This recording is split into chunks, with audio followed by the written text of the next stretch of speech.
Tuma chuan meludo goal atanga poisa hlo dan kha kan lo en don ani masabera chuan ludo a hian kan lutanga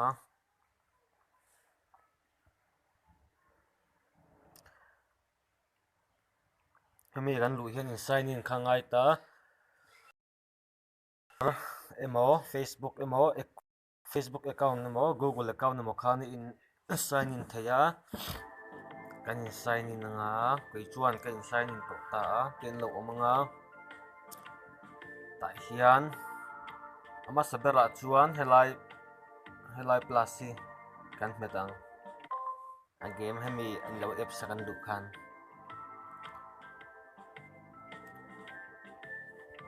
lok kan kan tinga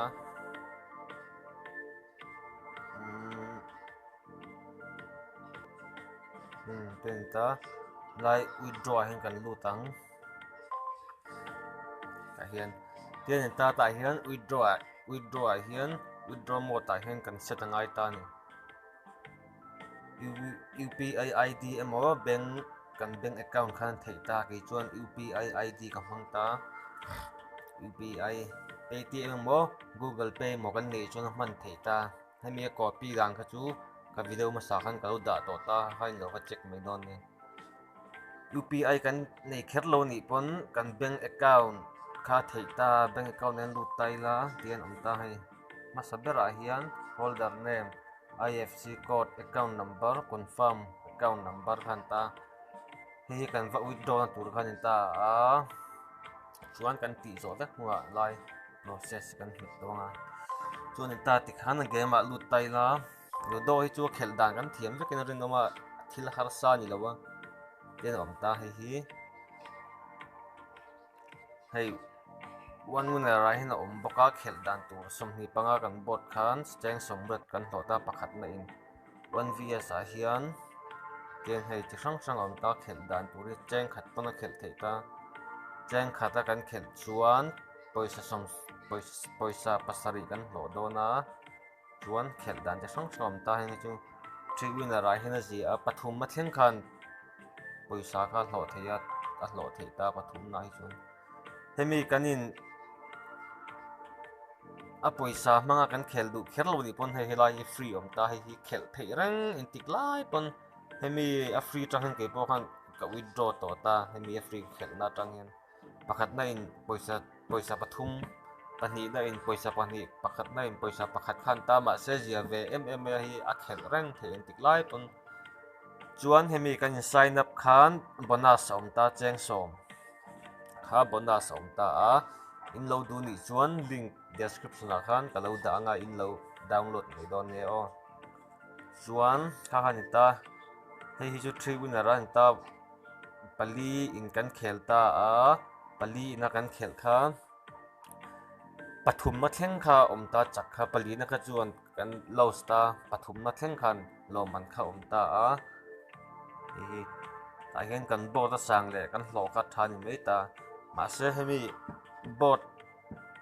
kher ngai lo po khan hemi hei africa sei to kha hemi africa hianin in tik lai pona khel theya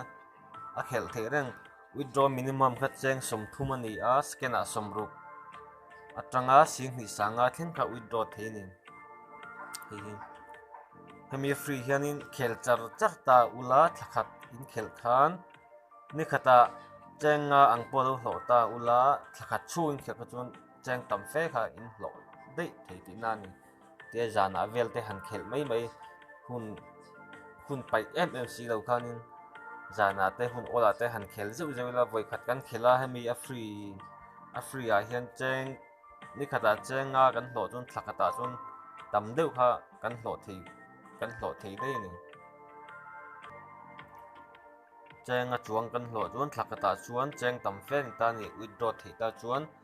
kha ni mai hemi hi a game in lo chu thil har san lo kan khel to lawang chuna chun khel chung hun na rei ve deuh leka chuan tai kan lut le ang poisa lama hin transaction history kan lut anga hemi game kan khela poisa kan hlo ho khan ta ni ti hom bo a free khan ka khel char ta free khan hei tuna ka withdraw to ta tuna cheng som panga kha ka nei le ta chuan mani ka withdraw na kha kan enang tam to mai tan transaction history hin ron lang vek don ta game khet na le withdraw na ho zong kha hei lai hi withdraw UPI ti om hi cheng som thum hei lai hi withdraw na khan tan lai hi withdraw UPI cheng som thum kha ka bank account na khan ka withdraw ni kan account na khan UPI kan withdraw po khan kan bank account na khan alut zel ta bank Paytm mo GPay mo mang lo tan po khan kan bank account mang khan a khet the ni chuan hei hi anita a ka withdraw na kha Paytm a kan enang ya hei lai hi January nili khan ka withdraw ta January nili kar chu Paytm hei lai hi receive from ti hi cheng som thum January nili zandar som pakhat le ni wa kana lut ani hei lut har vak lo chuan he thil hi azia ver khop mai saina bonus khan cheng somam ta khami mang khana khel char char thei ta ni lo pon free khan recharge kher ngai lo khana khel thei ta recharge po khan cheng khat po khan an recharge vek thei ni changa cheng som tiang khan mo cheng som pakhat thleng khan ti khan in recharge vek thei cheng zan hi sang khat thleng po khan recharge thei ta kha chu ke ma ni du lo khan ni mai ta se recharge